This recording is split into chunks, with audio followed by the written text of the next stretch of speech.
Hello guys, सभी को good morning और सभी को जय मां सरस्वती। तो आज हम फिर से आप सभी लोगों के लिए लेकर आ चुके हैं एक महत्वपूर्ण प्रश्नों की एक बहुत ही महत्वपूर्ण क्लास। आ, आज के इस क्लास में हम लोग डिस्कस करने वाले हैं कक्षा 12 के 10 महत्वपूर्ण प्रश्न उत्तर डिस्कस करेंगे। 2 नंबर वाले ये प्रश्न होने वाले। और मैं आप सभी लोगों से एक बात बोलता हूँ, आप कहीं से भी पढ़ाई करते हो, सुबह में 6 बजे इस क्लास को डेली ले लिया करिए। अगर आप इस क्लास को डेली ले रहे हैं ना, तो समझना यह क्लास जो मैं आपको दे रहा हूं ना, आपको 90 प्लस तक ले जाने के लिए दे रहा हूं। इस क्लास में जो भी प्रश्न आपको कराया जा रहा है, ये वे प्रश्न हैं जो आपके एग्जाम में डायरेक्ट पूछे जाते हैं। और आपको इसलिए कराया जा रहा है कि आपको इस एग्जाम में जाने के बाद सोचना ना पड़े कि क्वेश्चन का आंसर क्या होगा। आपके जैसे ही गए एग्जाम में तुरंत आप लिखने स्टार्ट करें, इस तरह की तैयारी आपकी हो जाए, इस पे हम प्रयास कर रहे हैं। और मैं आपसे कुछ नहीं मांग रहा हूं, बस आपसे मैं कर रहा हूं सुबह में 15 से 16 मिनट इस YouTube चैनल पे आके क्लास कर लिया करो। आप कहीं से भी पढ़ाई कर रहे हो, जब रिजल्ट आएगा तो आप मुझे याद करोगे, क्योंकि मैं देखा हूं हर साल का एक्सपीरियंस कि बच्चे लास्ट में जाके जो पढ़ते हैं उसे भूल जाते हैं और रिवीजन करने बैठते हैं तो 2 घंटे 3 घंटे में 1-2 चैप्टर का रिवीजन होता है। वही रिवीजन अगर थोड़ा थोड़ा करके रोज मैं आपको कुछ क्वेश्चन के फॉर्म में देता रहूं तो पूरा तैयार हो जाएगा। साथ में ये भी तैयार हो जाएगा क्वेश्चन का आंसर कैसे लिखना है। ठीक है, खैर चलिए ज्यादा बातें नहीं करते, क्लास की शुरुआत करते हैं एक बेहतरीन कोर्स के साथ में। पहचान तो रही होंगी इनको, स्वामी विवेकानंद जी बोले हैं, दुनिया का सबसे अच्छा गहना परिश्रम है और सबसे अच्छा साथी आत्मविश्वास है। आप लोग काफी सारे दोस्त बनाते हो, लेकिन एक बार बुरा समय आ गया ना, आपके पास अगर पैसे नहीं होंगे, आपका बुरा टाइम चल रहा होगा, यकीन मानना हर एक दोस्त आपका बाहर निकल जाएगा, भग जाएगा, साथ छोड़ देगा, आपसे बोलना कोई उचित नहीं समझेगा। ये सच्चाई है जिंदगी का। और एक ही चीज आपको उस समस्या समस्या कोई भी हो आपकी जिंदगी की, एक ही चीज से आप बाहर निकल सकते हो, वो है अपने आत्मविश्वास से, अपने मनोबल से। अपने मनोबल को अगर आपने कम नहीं किया तो ये मनोबल आपका साथ देगा, या आत्मविश्वास आपका साथ देगा और आप सक्सेस होंगे, आप सफलता को प्राप्त करेंगे। और मैं आपसे कहा हूं, अगर सफलता प्राप्त करना है तो मेहनत करना पड़ेगा। मेहनत के सिवा सफलता का कोई भी, सक्सेस का कोई भी शॉर्टकट नहीं होता है, कोई भी शॉर्टकट नहीं। इसलिए आप सभी लोगों से निवेदन है कि अपने समय का एक एक सेकंड, अपने समय का एक एक सेकंड अपने काम पे दीजिए। जो भी आपका काम है, आपका काम क्या है इस समय, पढ़ाई करना है तो पढ़ाई पे दीजिए, बस पढ़ाई पे दीजिए, कोई और काम पे मत फोकस करिए। क्योंकि एक बार समय निकल जाता है ना, तो फिर दोबारा से आप कितना भी पढ़ लो, कितना भी फोकस कर लो, वह समय दोबारा नहीं आएगा, उस तरह से आप दोबारा नहीं कर पाओगे। मौका सबको देते हैं भगवान। इस बार आपको मिला है 12th में पढ़ने का, परसेंटेज बनाने का, इस बार आप अच्छा कर लो, ये बात समझ लेना। एक एक दिन एक एक सेकंड का यूज करो। मैं सुबह में हर दिन आपको इस बात को याद दिलाता हूं, क्योंकि मुझे पता है ये उम्र ऐसी है, इस उम्र में अगर याद न दिलाया जाए सही शिक्षक के जरिए ना, तो दिमाग अलग जगह चला जाता है। तो चलिए क्लास की शुरुआत करते हैं हम लोग। क्वेश्चन है आप लोगों के सामने कि एम्पियर का परपथी नियम लिखिए। और मैं सभी से कहना चाहूंगा, एक बार खुद से ट्राई करिए, क्या होता है एम्पियर का परपथी नियम, बताओ मेरे भाई। उसके बाद मैं बताता हूं आप लोगों को। बताओ, एम्पियर का परपथी नियम किसे कहते हैं?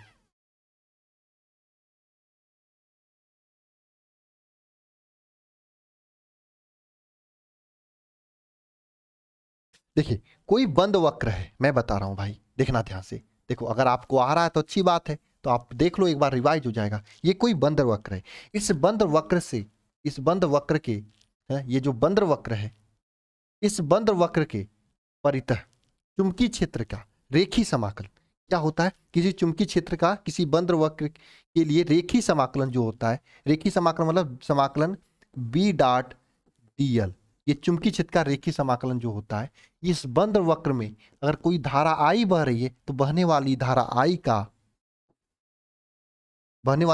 का म्यू नॉट गुना होता है। बहने वाली धारा आई का क्या होता है? म्यू नॉट गुना होता है। यानी क्या लिख सकते हो, किसी बंद वक्र, क्या लिख सकते हो बताओ, परिभाषा में क्या लिखोगे भाई? अरे बोलो मेरे भाई, आप शेयर करो सभी लोग। और वो लाइक का बटन है ना, मैं कभी बोलता नहीं हूँ लाइक करने के लिए, क्यों नहीं करता हूँ? क्योंकि मुझे जरूरत नहीं है, बस आप पढ़ाई करो, मेरे लिए वही बहुत है। हाँ, लेकिन शेयर करो अपने सभी साथियों के पास, उन सभी दोस्तों के पास शेयर करो जो बच्चे पढ़ना चाहते हैं, है ना। कम से कम उनका रिवीजन तो होगा, सुबह सुबह उनके व्हाट्सएप पे सही चीज तो जाएगी, दिन की शुरुआत तो अच्छा होगा ना। तो बताओ आप लोग कमेंट बॉक्स में कमेंट करके कि चुंबकीय क्षेत्र बी का रेखीय समाकलन इस पथ में बहने वाला धारा आई का म्यू नॉट गुना होता है ना। क्या लिखोगे परिभाषा में, बताओ भाई, क्या लिखोगे परिभाषा में। देखो भाई, इस क्लास का कोई नोट्स नहीं बनाना है किसी को, बस जो करना है क्लास में सीखकर याद करके जाना है, पूरा ध्यानपूर्वक क्लास को देखना है, कहीं दिमाग को भटकाना नहीं है।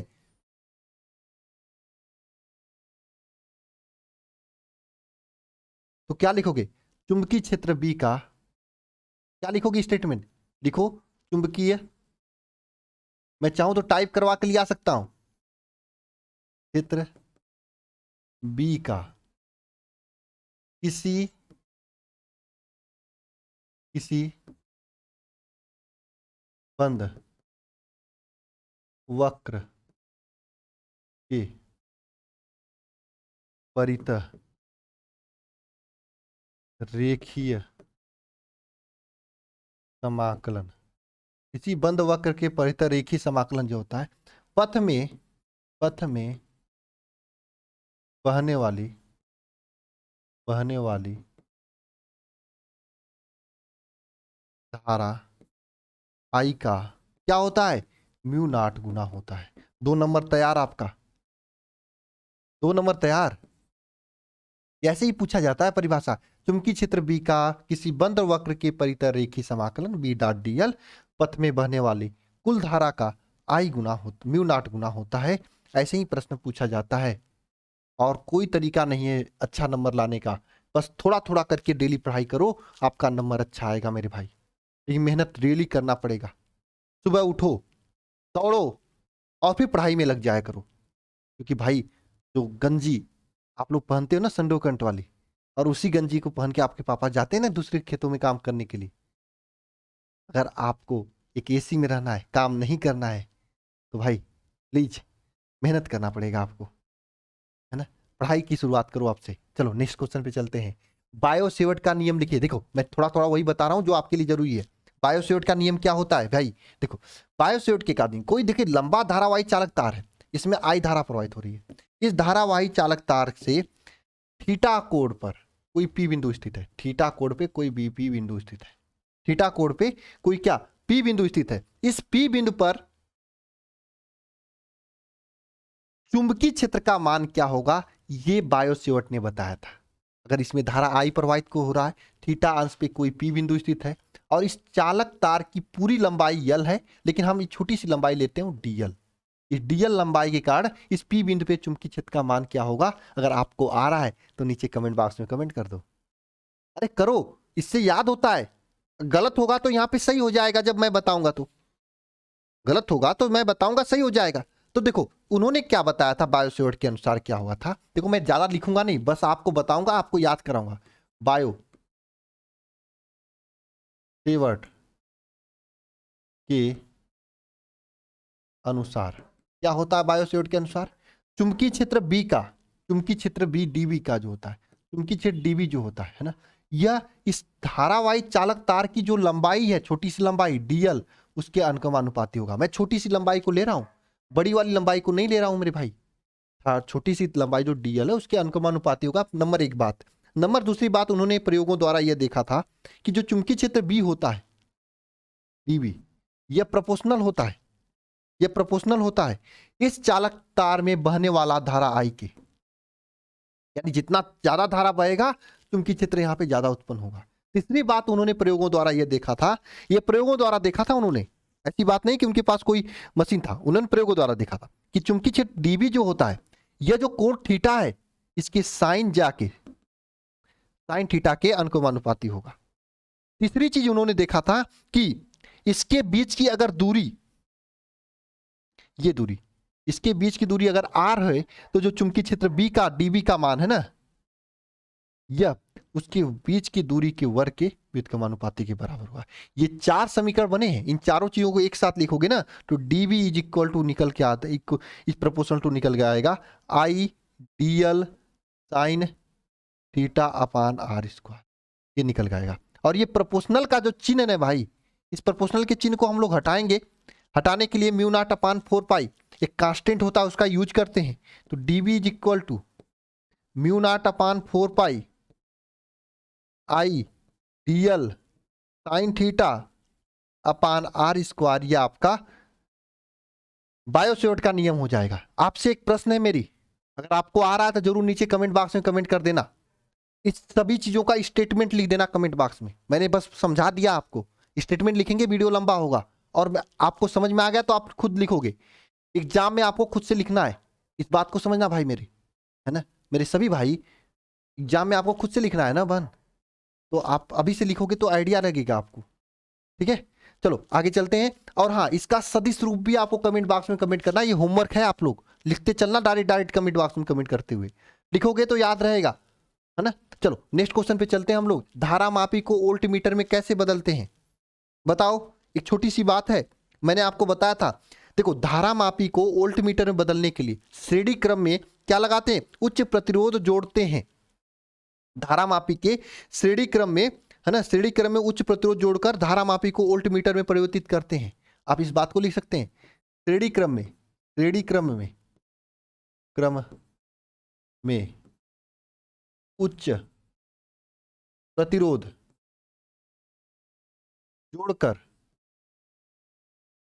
जोड़कर धारा मापी को वोल्ट मीटर में बदलते हैं।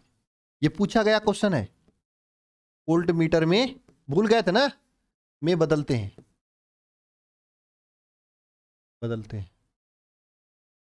एक चीज और है, मैं आपको याद दिलाऊं, आपको भी याद होनी चाहिए कि ये जो धारा मापी होता है, इसको वोल्ट मीटर में बदलने के लिए श्रेणी क्रम में उच्च प्रतिरोध लगाया जाता है। वहीं पे धारा मापी को अमीटर में बदलने के लिए, यानी धारा मापने वाले चीजों में बदलने के लिए, अमीटर में बदलने के लिए हम लोग किसका यूज करते हैं मेरे भाई बताओ। हम लोग अमीटर में बदलने के लिए हम लोग जो यूज करते हैं, किसका यूज करते हैं, समांतर क्रम में निम्न प्रतिरोध को लगाया जाता है। ये दोनों पॉइंट याद रखना, क्वेश्चन पूछा जाता है। एग्जामिनर को और प्रभावित करना है तो आप क्या कर सकते हो, एक डायग्राम भी बना सकते हो। ये आपका गैल्वेनोमीटर हो गया, इसकी श्रेणी क्रम में एक उच्च प्रतिरोध शंट लगा दो। यस, ये आपका एक क्या बन जाएगा बताओ, ये आपका बन जाएगा कि नहीं बन जाएगा धारा मापी, बोलो, है ना। ये धारा मापी बन जाएगा, ठीक है। ये धारा मापी, अब जहां पे भी आपको धारा मापना है इसका यूज कर सकते हो आप, है ना। क्या, श्रेणी क्रम में उच्च प्रतिरोध लगा दो वोल्ट मीटर की, माने वोल्ट मीटर बन जाएगा। अब जिस भी परिपथ में निकालना है इसको जोड़कर उसे निकाल लो। क्यों भाई बताओ। अरे परिपथ डायग्राम क्लियर है सभी को, नहीं क्लियर है तो बोलो एक बार। हाँ, ये आपका जो कंडीशन बन गया है पूरा सिस्टम, ये वोल्ट मीटर का बन गया है। इस तरह से बना दोगे एग्जामिनर थोड़ा प्रभावित हो जाएगा, है ना। अगला क्वेश्चन चलते हैं।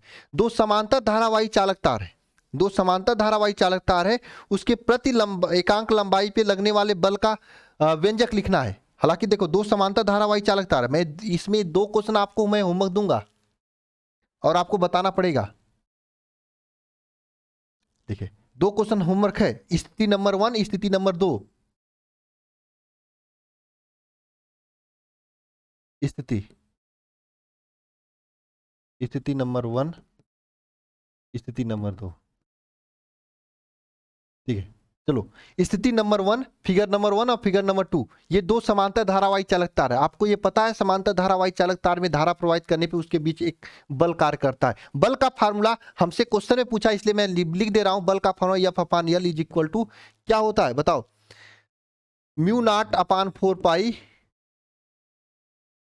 2 I1 I2 अपान आर, ये होता है फार्मूला। बल का फार्मूला तो ये होता है, इसके मध्य कार्य करने वाला बल का फार्मूला तो ये होता है। समांतर धारा वाही चालक तार के बीच। लेकिन अब ये बताना आपको कमेंट बॉक्स में कमेंट करके, अगर धारा समान दिशा में प्रवाहित हो रही है तो इनके बीच कौन सा बल कार्य करेगा, आकर्षण या प्रतिकर्षण। अगर विपरीत दिशा में प्रवाहित हो रही तब कौन सा बल कार्य करेगा, आकर्षण या प्रतिकर्षण। इसे कमेंट बॉक्स में आपको बताना है। बताते चलो, एकदम बताते चलो भाई, बताते चलोगे तो चीजें याद होती चलेंगी, है ना। कुछ हम कर रहे हैं, कुछ आप करो। नहीं आ रहा है तो गूगल करके या फिर अपने नोटबुक से खोल के देखो, लेकिन देख के बताओ, ठीक है। नेक्स्ट क्या है, विशिष्ट प्रतिरोध की परिभाषा लिखिए। बहुत आसान क्वेश्चन है। देखो, विशिष्ट प्रतिरोध को रो से प्रदर्शित किया जाता है। रो इज इक्वल टू, हम परिभाषा बताते हैं बच्चों को, बम बम डीजे।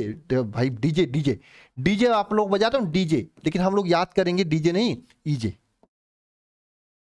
ईजे विशिष्ट प्रतिरोध का आपका ये फार्मूला हो जाएगा। ई मतलब आपका हो जाता है वैद्युत क्षेत्र, क्षेत्र, और जे मतलब आपका धारा घनत्व।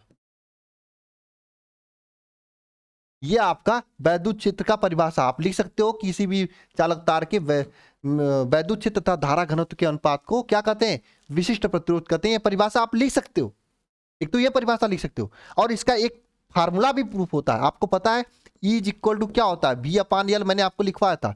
जे इज इक्वल टू आई अपान ए होता है ना। इसको रखोगे ऊपर वाले समीकरण में, ई की यहाँ पर ये वैल्यू रख दो, जे की यहाँ पे ये वैल्यू रख दो, तो रो का वैल्यू क्या निकल जाएगा बताओ, बी अपान एल अपान आई अपान ए, ये वैल्यू निकल के आएगा। इसको सॉल्व करोगे तो क्या हो जाएगा, बी अपान आई ए अपान यल, ये आएगा, ये आएगा ना, है ना, ये आएगा। ये आपका फार्मूला आएगा, है ना, ये आपका फार्मूला आएगा। ये याद होना चाहिए आपको। चलो अगला चलें, चलो अगला चलते हैं। मुक्त इलेक्ट्रॉनों के, हाँ इसका मात्रक और बीमा आपको कमेंट बॉक्स में कमेंट करना है। देखो ये आप भी अपान आई, ये आपका तो आर के बराबर हो जाता है ओम, और यहां से इसका मात्रक तो ओम आर के बराबर हो जाता है, और ए अपान यल, देखो मैं कुछ लिख नहीं रहा हूं हाथ से, क्योंकि ये क्वेश्चन में एक बार और करा दूंगा। ए अपान यल, इसका मात्रक और बीमा कमेंट बॉक्स में कमेंट करना। ये आपका काम है, पूछा जाता है एग्जाम में। देखो मैं कुछ हम बता रहे हैं, कुछ आप बताओगे, मुझे भी तो आता है, मैं बता देता हूँ, लेकिन बता दूंगा तो सब बना बनाया रहता है ना, खाने के बाद लैट्रिन के रास्ते बाहर निकल जाता है ना। तो कुछ खुद से करके खाते हो ना तो कुछ समझ में आता है, ज्ञान आता है, ठीक है। चलो अगला क्वेश्चन देखते हैं, छठवां क्वेश्चन। मुक्त इलेक्ट्रॉनों के अनुगमन वेग से आप क्या समझते हैं। देखो, वैद्युत क्षेत्र के उपस्थिति में जो इलेक्ट्रॉन जिस वेग से गति करता है उसी को मुक्त इलेक्ट्रॉनों का अनुगमन वेग कहते हैं। कितना आसान परिभाषा है ना। देखो, वैद्युत क्षेत्र की उपस्थिति में, वैद्युत क्षेत्र के उपस्थिति में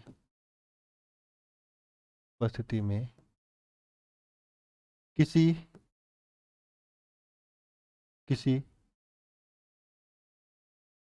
चालक के मुक्त, किसी चालक के मुक्त इलेक्ट्रॉन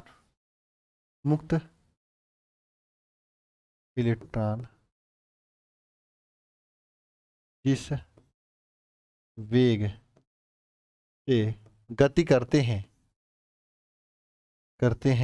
उसे क्या कहते हैं, मुक्त इलेक्ट्रॉन का अनुगमन वेग कहते हैं। अनुगमन वेग कहते हैं, भाई साहब एकदम परिभाषा रटते रहो। देखो, अनुगमन वेग को VD से क्या करते हैं, से प्रदर्शित करते हैं। अनुगमन वेग को VD से प्रदर्शित करते हैं। अनुगमन वेग VD इज इक्वल टू क्या होता है, VD इज इक्वल टू होता है NEA, अरे अनुगमन, ये क्या मैं बता रहा हूं आपको, ना। अनुगमन वेग तथा धारा घनत्व के मध्य संबंध पूछा जाता है। नहीं, अनुगमन वेग तथा धारा के मध्य संबंध, धारा के मध्य संबंध क्या होता है, अनुगमन वेग VD is equal to NEA, अनुगमन वेग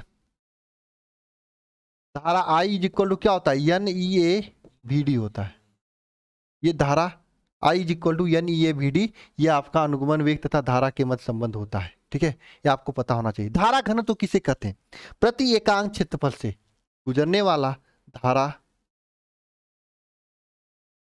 ना तथा क्षेत्रफल, प्रति एकांक क्षेत्रफल से गुजरने वाली धारा को धारा घनत्व कहते हैं। एक तो ये परिभाषा आती है, या फिर परिभाषा आप ये लिख सकते हो, किसी भी चालक तार के में बहने वाली धारा आई तथा क्षेत्रफल ए के अनुपात को क्या कहते हैं? धारा घनत्व कहते हैं। ये भी परिभाषा आप लिख सकते हो, ये भी परिभाषा आप लिख सकते हो, है ना, ये भी परिभाषा आप लिख सकते हो, लेकिन हम अच्छा परिभाषा लिखेंगे ना, यही याद करना आपको। किसी चालक तार, देखो देखो देखो क्या है, ये आपके सामने मैं कोई चालक तार बना रहा हूं, ये आपका चालक तार है, इसका मैं अनुप्रस्थ काट क्षेत्रफल लेते हैं। बायोलॉजी वालों को यहाँ पे पॉजिटिव मिलेगा, क्योंकि अभी तक मैथ वालों का काम होता है, बायोलॉजी वाले क्रॉस सेक्शन करते हैं ज्यादा, ठीक है। देखो इस अनुप्रस्थ काट क्षेत्रफल से, इस अनुप्रस्थ काट क्षेत्रफल से यहां से जितनी धारा निकलेगी वो धारा तथा इसका जो क्षेत्रफल है ए, इसके अनुपात को क्या कहते हैं? धारा घनत्व कहते हैं, ठीक है। यानी धारा घनत्व को जे से प्रदर्शित करें, जे इज इक्वल टू क्या होगा? धारा आई तथा इसका अनुपात ए, इसके अनुपात को हम लोग क्या कहेंगे? धारा घनत्व कहेंगे, है ना। तो क्या परिभाषा हम लिखेंगे? किसी चालक तार के प्रति एकांक क्षेत्रफल से गुजरने वाली धारा, गुजरने वाली धारा को क्या कहते हैं? धारा को धारा घनत्व कहते हैं। प्रति एकांक क्षेत्रफल से गुजरने वाली अभिलंबवत, प्रति एकांक क्षेत्रफल से, है ना, प्रति एकांक क्षेत्रफल से। देखो यहाँ पे एक शब्द रहेगा अभिलंबवत, मतलब लंबवत, है ना, अभिलंबवत।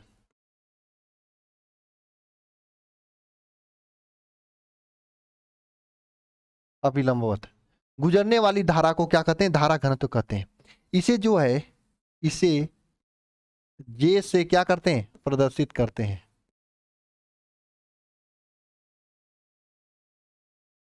करते हैं। धारा घनत्व जे इज इक्वल टू आई अपान ए होता है। धारा घनत्व जे इज इक्वल टू आई अपान ए होता है। ये आपके है आवेशों की, देखो लास्ट के 3 क्वेश्चन मैं होमवर्क देने के लिए लाया था, है ना? आवेशों की गतिशीलता, इसकी डिफिनेशन आपको होमवर्क में लिखना है। मैं आवेशों की गतिशीलता की वो बता दे रहा हूं फार्मूला। आवेशों की गतिशीलता जो होता है क्या होता है? देखो आवेशों की गतिशीलता म्यू इक्वल टू होता है वी डी अपान ई। इसे क्या लिख सकते हैं? आवेशों की गतिशीलता किसे कहते हैं?